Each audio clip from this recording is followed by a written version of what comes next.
টলিপাড়ার দাপুটে নেতা স্বরূপ বিশ্বাস গ্রেফতার। বৃহস্পতিবার রাতের অভিযানে বড় পদক্ষেপ পুলিশের, যার প্রভাব নিয়ে বছরের পর বছর সরব ছিল টালিগঞ্জের স্টুডিও পাড়া। সেই স্বরূপ বিশ্বাসকে বৃহস্পতিবার গভীর রাতে গ্রেফতার করল কলকাতা পুলিশ। প্রাক্তন ক্রীড়ামন্ত্রী অরূপ বিশ্বাসের ভাই তথা টলিউডের টেকনিশিয়ান সংগঠনের দীর্ঘদিনের প্রভাবশালী মুখ স্বরূপ বিশ্বাসের বিরুদ্ধে তোলাবাজি, ভয় দেখানো, অশালীন আচরণ সহ একাধিক গুরুতর অভিযোগে মামলা দায়ের হয়েছে। অভিযোগের ভিত্তিতেই নিউ আলিপুর থানার পুলিশ তাকে গ্রেফতার করে। জানা গিয়েছে, দক্ষিণ কলকাতার এক মহিলা মেকআপ শিল্পী নিউ আলিপুর থানায় লিখিত অভিযোগ দায়ের করেন। অভিযোগে তিনি দাবি করেন, দীর্ঘদিন ধরে কাজ পাইয়ে দেওয়ার প্রতিশ্রুতি এবং প্রভাব খাটানোর নামে তার কাছ থেকে টাকা আদায় করা হয়েছে।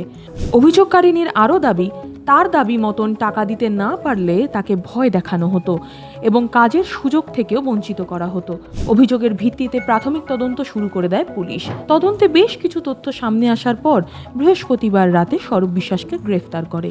স্বরূপ বিশ্বাস দীর্ঘদিন ধরে টলিউডের টেকনিশিয়ানদের অন্যতম প্রভাবশালী সংগঠন ফেডারেশন অফ সিনে technicians and workers of eastern ইন্ডিয়ার সভাপতি ছিলেন। টলিপাড়ার একাংশের অভিযোগ, বহু বছর ধরে সংগঠনের প্রভাব ব্যবহার করে শিল্পী, টেকনিশিয়ান এবং কর্মীদের উপর চাপ সৃষ্টি করা হতো। কাজ পাইয়ে দেওয়া, সদস্য পদ, শুটিং সংক্রান্ত অনুমতি সহ বিভিন্ন বিষয়ে প্রভাব খাটানোর অভিযোগও বহুবার উঠেছে। যদিও এই অভিযোগগুলির অধিকাংশ ক্ষেত্রেই এতদিন কোনো আইনি পদক্ষেপ হয়নি। গ্রেফতারের খবর ছড়িয়ে পড়তেই নিউ আলিপুর থানার সামনে ভিড় জমাতে শুরু করেন বহু টেকনিশিয়ান ও শিল্পী। বিক্ষোভকারীদের একাংশ স্বরূপ বিশ্বাসের বিরুদ্ধে স্লোগান দিতে থাকেন এবং কঠোর শাস্তির দাবি জানান। পুলিশের তরফে পরিস্থিতি নিয়ন্ত্রণে রাখতে অতিরিক্ত বাহিনী মোতায়েন করা হয়।